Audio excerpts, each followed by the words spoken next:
আধিপত্যবাদ ও সাম্রাজ্যবাদের বিরুদ্ধে জাতীয় ঐক্যের ডাক দিলেন চরমোনাই পীর। সেই সাথে বিতর্কিত নারী কমিশন বিলুপ্তির দাবি জানান তিনি।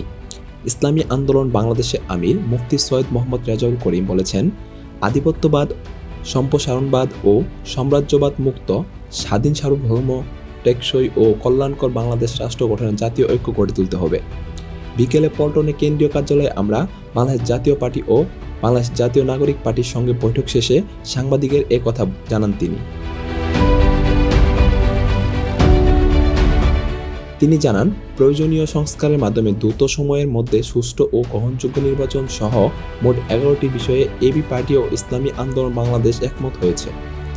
চরমোনাই পীর বলেন, আগামীতে যাতে আওয়ামী লীগ এর মতো আর কোনো ফ্যাসিবাদী শক্তি ক্ষমতায় আসতে না পারে সেই বিষয়ে ঐক্যবদ্ধ থাকতে হবে।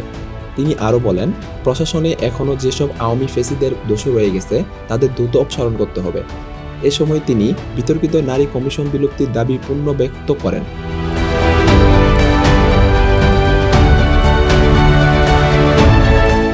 পরবর্তীতে জাতীয় নাগরিক পার্টির সঙ্গে বৈঠক শেষে মুফতি রেজাউল করিম বলেন, ইসলামী দলগুলোর পাশাপাশি যে কোনো দেশপ্রেমিক দল আমাদের সঙ্গে যুক্ত হতে পারে।